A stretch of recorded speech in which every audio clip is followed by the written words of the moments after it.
Hello बच्चों, आज हम पढ़ेंगे कक्षा 11 की इतिहास की किताब का पहला अध्याय। तो इस अध्याय का नाम है समय की शुरुआत। तो यह अध्याय हमें इंसान के प्रारंभिक विकास, रहन-सहन और समाज के शुरुआती स्वरूपों की जानकारी देता है।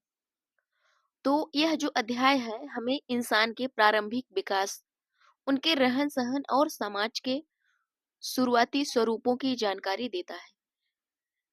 चलिए अब आप अपने इस किताब का चैप्टर 1 देखिए। तो सबसे पहले हम इस अध्याय में जानेंगे कि हमारे पूर्वज कैसे थे, उन्होंने जीवन जीने के कौन-कौन से तरीके अपनाए और कौन-कौन से साधनों का उपयोग किया, इस्तेमाल किया। तो यहाँ पे सबसे पहले जो देखेंगे हम, सबसे पहले देखेंगे कालक्रम। जो कुछ कालक्रम होते हैं, कौन सी घटना किस कालक्रम के अंतर्गत हुई, तो हम इसको देखेंगे सबसे पहले।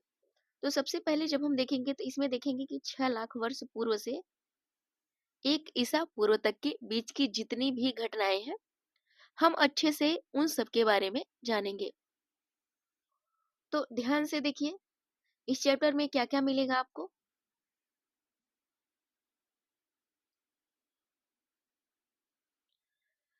तो कालक्रम का अध्ययन करेंगे। तो इस प्रकार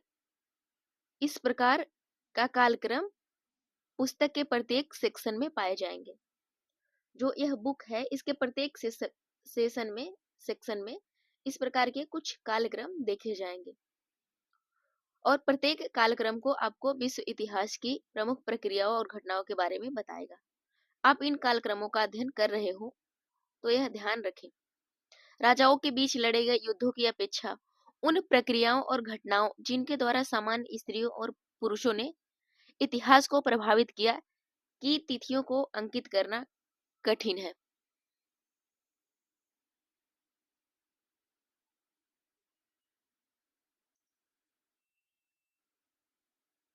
कुछ तिथियां किसी प्रकार के आरंभ या उसकी परिपक्व अवस्था को दर्शाती हैं। इतिहासकार लगातार नए नए साक्ष्यों के आधार पर तिथियों में संशोधन कर रहे हैं या पुरानी तिथियों के निर्धारण के लिए नए तरीकों का इस्तेमाल कर रहे हैं। यद्यपि हमने कालक्रम को सुविधा की दृष्टि से भौगोलिक आधार पर बांटा है, पर वास्तविक ऐतिहासिक विकास प्रायः इन सीमाओं के पार जाते हैं।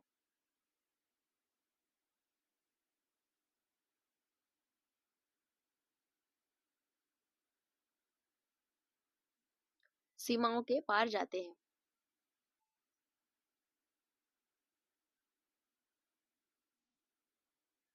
ऐतिहासिक प्रक्रियाओं में काल अनुक्रम प्रायः ऊपर से नीचे या अति व्यापित ओवरलैपिंग हो जाता है। अनुक्रम प्रायः ऊपर से नीचे या अति व्यापित ओवरलैपिंग हो जाता है। आगे देखते हैं। मानव इतिहास की कुछ युगांतकारी घटनाओं को ही यहाँ दिया गया है। इनकी प्रक्रियाओं का वर्णन आने वाले अध्यायों में किया गया है, जिनके पृथक कालक्रम भी हैं। जहाँ आप एक देखेंगे, वहां पर जैसे आप एक स्टार देखेंगे, वहां पर आपको एक चित्र दिखाई देगा जो कि खाने में लिखी गई तिथि से संबंधित है। अभी नीचे एक ग्राफ दिखेगा जहाँ पे स्टार का मार्क किया गया है, वहां पे देखेंगे। कालक्रमों में दिए गए खाली खानों को यह अर्थ नहीं है कि उस काल में कुछ भी विशेषित घटित नहीं हुआ।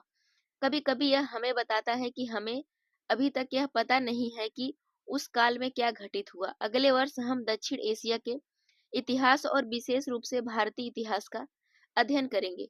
दक्षिण एशिया के बारे में दी गई तिथियां उस महाद्वीप में हुए केवल कुछ विकास को ही दर्शाती है, केवल कुछ विकास है उनको ही दर्शाती है।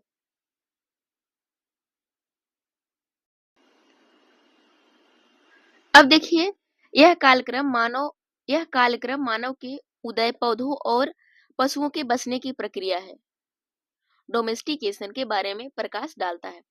यहाँ पर कुछ प्रमुख प्रौद्योगिकी विकासों जैसे आग का आविष्कार, धातुओं के प्रयोग, हल द्वारा खेती तथा पहिए या चाक के प्रयोग के बारे में जानकारी मिलती है।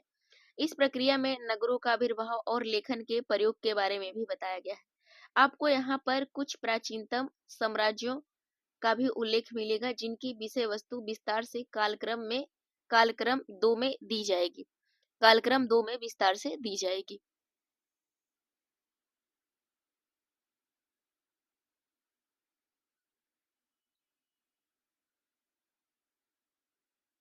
इसको आप अच्छे से देखिए, बहुत ध्यान से। अच्छे से देखिए, यहाँ पर देखिए तिथि है, उसके बाद यहाँ पे देखिए अफ्रीका महाद्वीप है और यहाँ पे यूरोप हो गया। अब देखिए 6 लाख वर्ष पूर्व से, 6 लाख वर्ष पूर्व से देखिए यहाँ पर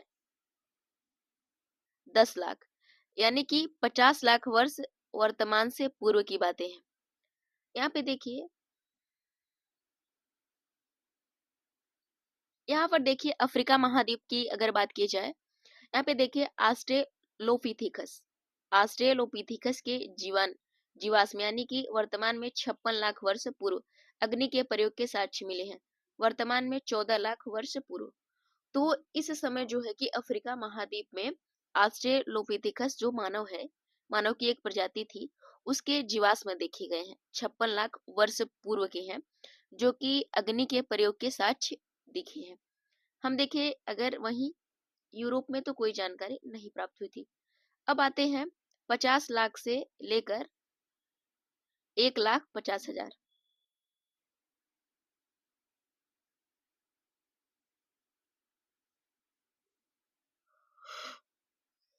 प्राग्ञ मानव होमोसेपियंस के जीवाश्म मिले हैं। उसके बाद अग्नि के प्रयोग के साक्ष्य मिले हैं इतने समय में। देखिए डेटा पूछेगा नहीं, बस आप इसको ध्यान में रख लीजिए। उसके बाद हम बात करते हैं गुफाओं एवं गुफा आवासों की। इसकी चित्रकारी मिली है। उसके बाद गुफाओं या गुफा आवासों की चित्रकारी विशेषकर फ्रांस और स्पेन में। उसके बाद अगला है, यहाँ से देखिए कि पशुओं और कुत्तों को पालतू बनाया गया इतने समय में। गेहूं और जौ की खेती यूनान में की गई, यूरोप महाद्वीप में। उसके बाद देखिए यहाँ पे 4,000 से 3,000 के बीच जो है कि समय था जो। उसके बाद यहाँ पे देखिए कि गधे को पालतू बनाया गया, ज्वार बाजरा आदि की तांबे की बात मतलब ज्वार बाजरा आदि की खेती की गई, तांबे का प्रयोग किया गया। उसके बाद तांबे का प्रयोग यहाँ पे भी किया गया। उसके बाद हम आ जाते हैं 3,000 से 2,000 बीच का समय जो कार्यकाल था।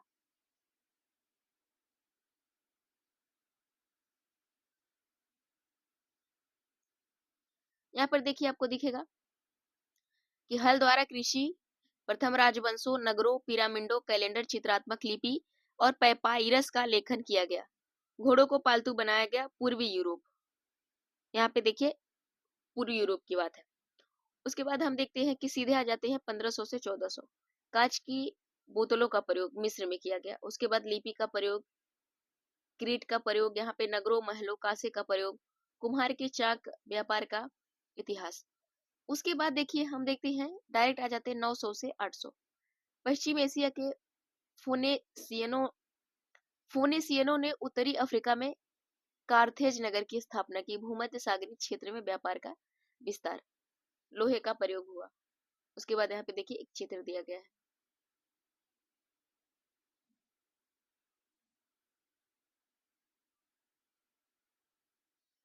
आगे देखते हैं, अब देखते हैं कि 900 से 800। पश्चिम एशिया के फोलनीसियनों ने उत्तरी अफ्रीका में कार्थेज नगर की स्थापना की। भूमध्य सागरीय क्षेत्र में व्यापार का विस्तार किया।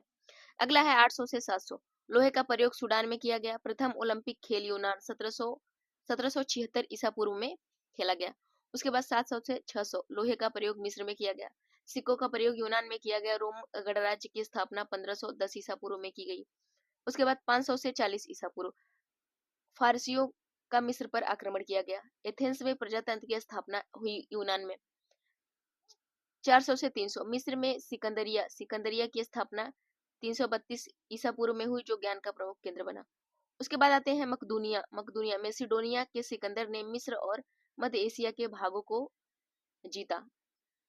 यह जो है कि 200 से 100। इस तरीके से कुछ कुछ कालक्रम हमारे हैं जो कि हमने देखा। अभी कुछ बाकी हैं, इनको देख लेते हैं। कि उसके बाद हमने अफ्रीका और एशिया देखा था, अब देखेंगे अफ्रीका और यूरोप देखा था, अब एशिया देखेंगे और दक्षिण एशिया देखेंगे। यहाँ पे देखिए वही कहानी है, अग्नि का प्रयोग किया गया। उसके बाद यहाँ पे रिवात में पाषाणकालीन स्थल मिले थे पूर्वी पाकिस्तान में। उसके बाद प्राग्ञ मानव होमोसेपियंस के जीवाश्म मिले हैं वर्तमान से पूर्व पश्चिम एशिया से। उसके बाद आ जाते हैं यहाँ पे देखिए, यहाँ पे देखिए कुत्ते को पालतू बनाया गया। यहाँ पे देखिए 1,40,000। उसके बाद भीमबेटका के गुफा चित्र मध्य प्रदेश, होमोसेपियंस के जीवाश्म मिले हैं इतने वर्ष पहले। जो ये आपको दिख रहा है 1,40,000, ये वर्ष पहले, यानी वर्ष की बात कही गई है, ये वर्ष की बात कही गई है। उसके बाद आते हैं यहाँ पे, उसके भेड़ और बकरियों को पालतू बनाया गया। गेहूं और जौ की खेती पश्चिम एशिया 70,000 से 60,000 वर्ष पहले। सुअर और पशुओं को पालतू बनाया गया और पूर्व एशिया, पश्चिम और पूर्व एशिया में। और यहाँ पे प्रारंभिक कृषि बस्तियां बलूचिस्तान में देखी गई, अगर दक्षिण एशिया की बात की जाए।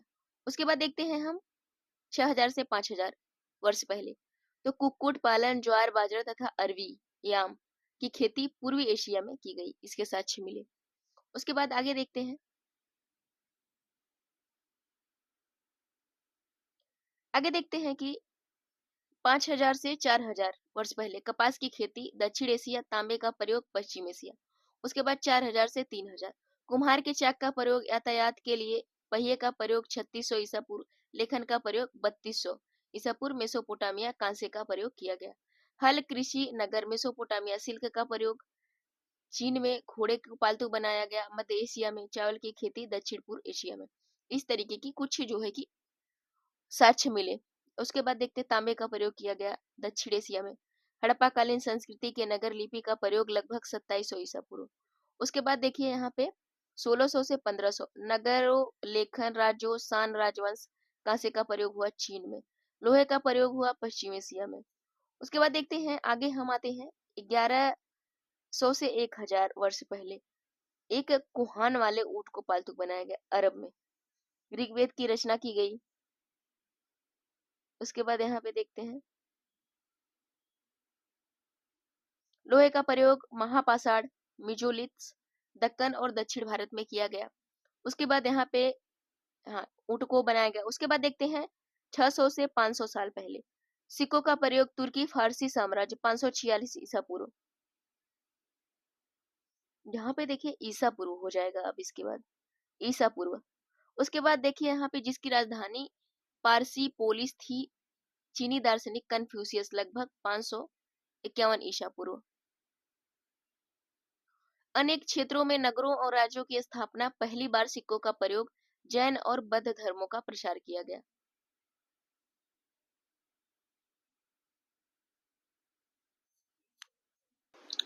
चलो अब आगे देखते हैं 1100 से 1000 ईसा पूर्व के दौरान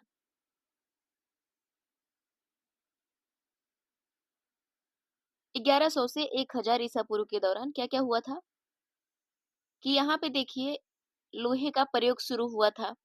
साथ ही भारत में मेगालिथ संस्कृति विकसित हुई थी। ये भी बड़े बड़े पत्थरों से बनाए गए स्मारक होते थे। यहाँ पे देखिए एक कुहान वाले ऊंट को पालतू बनाया गया यहाँ पर। उसके बाद यहाँ पे देखिए आगे देखते हैं अब। उसके बाद सीधा आ जाते हैं 600 से 500 ईसा पूर्व। तो यहाँ पे सिक्कों का प्रयोग किया गया तुर्की के द्वारा, तुर्की में।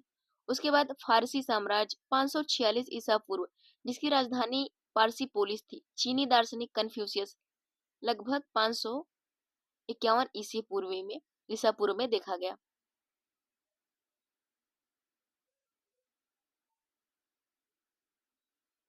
उसके बाद देखते हैं अनेक क्षेत्रों में नगरों और राज्यों की स्थापना, पहली बार सिक्कों का प्रयोग, जैन और बौद्ध धर्मों का प्रसार किया गया। तो यह 600 से 500 ईसा पूर्व के बीच में हुआ। उसके बाद देखिए हम देखते हैं 300 से 200 ईसा पूर्व के बीच में। आप देखिए चीन में एक साम्राज्य की स्थापना होती है 221 ईसा पूर्व में। चीन की विशाल दीवार के निर्माण का कार्य प्रारंभ होता है इसी समय। अगर हम कुछ और घटनाओं की बात करें तो चीन की दीवार का निर्माण हुआ। उसके बाद देखिए मौर्य साम्राज्य की स्थापना हुई 321 ईसा पूर्व में। उसके बाद हम बच्चों आ जाते हैं एक ईस्वी में, यानी कि एक नए युग की शुरुआत होती है 1 ईस्वी से। इससे पहले देखते हैं कि अमेरिका महाद्वीप में। यहाँ पे देखिए एक चित्र दिख रहा है, यह मिर्च का है। यहाँ पे मिर्च की जो खेती की गई, पहले के ज़माने में मिर्च के साक्ष्य मिले थे। उसके बाद प्राग्ञ-मानव होमो सेपियंस के जीवाश्म एवं समुद्र यात्रा के प्राचीनतम संकेत मिले हैं 4500 वर्ष पूर्व वर्तमान वर्ष से। उसके बाद देखते हैं कि यहाँ पे देखिए 30,000 से 10,000 वर्तमान वर्ष से पूर्व का जो वर्ष है, वहाँ पे होमो सेपियंस के जीवाश्म के साक्ष्य मिले हैं, जो कि 12,000 वर्ष वर्तमान से पूर्व के हैं। यहाँ पे देखिए चित्रकला, चित्रकला का साक्ष्य मिला है 20,000 वर्ष वर्तमान वर्ष से पूर्व पहले, यानी कि वर्ष पूर्व। उसके बाद देखते हैं कि यहाँ पे 7,000 से 6,000 तो कुम्हड़ा, कुम्हड़ा जो होता है उसकी खेती के साक्ष्य मिले। आगे देखते हैं, आगे देखिए देखते हैं कि 5,000 से 4,000 सेम की खेती के साक्ष्य, 4,000 से 3,000 वर्ष पहले कपास और लौकी की खेती के साक्ष्य, 3,000 से 2,000 गिनी पिग टर्की को पालतू बनाया गया, मक्के की खेती के साक्ष्य मिले। उसके बाद 2000 से 1900 ओलू आलू, मिर्च, कसावा, मूंगफली की खेती, लामा और एल्पको को पालतू बनाया गया। एक ऊंट होता है, लामा नामक प्रजाति का ऊंट पाया जाता है, को पालतू बनाया गया। उसके बाद देखते हैं, आगे देखते हैं, यहाँ पे दिख रहा होगा कि मैक्सिको खाड़ी के चारों ओर ओल्मेक लोगों की बस्तियां, प्रारंभिक मंदिर और मूर्ति शिल्प, यहाँ पे देखिए यह दिखा गया। उसके बाद पोलिनेशिया और माइक्रोनेशिया में बस्ती स्थापित की गई थी, इसका साक्ष्य मिला था। चित्रात्मक लिपि का विकास हो गया था 1000 से 9000 वर्ष मतलब ईसा पूर्व तक। तो इस तरीके से जो कालक्रम है हमारे, उसका जो ओवरव्यू होता है मोटी मोटा हम सब ने देख लिया, क्योंकि तिथि अमूमन पूछी नहीं जाती है कहीं भी, लेकिन आपको इतना याद होना चाहिए कि कितने समय पहले कौन सी चीज मिली थी या फिर कौन सी किस चीज का साक्ष्य देखा गया था। तो इस तरीके से जो कुछ कार्यकाल थे उनके समय में कुछ चीजें जो विकसित हुई थी, तो इस तरीके से हम सब ने देख लिया। अब यहाँ से अगला जो चैप्टर है, यहाँ से जो हमारा अध्याय है वह शुरू होगा, लेखन कला और शहरी जीवन। क्योंकि यह अध्याय बहुत लंबा है, इसको हम देखेंगे आपको अगले पार्ट में। तब तक के लिए आप हमारे चैनल को सब्सक्राइब कर दीजिए, अपने दोस्तों को शेयर कर दीजिए। अगर किसी भी प्रकार की त्रुटि समझ में आती है या किसी भी प्रकार की समस्या आपको है, तो आप कमेंट बॉक्स में हमें जरूर बताइएगा। तो मिलेंगे हम अगले पार्ट में। Thank you so much. अपना ध्यान रखें।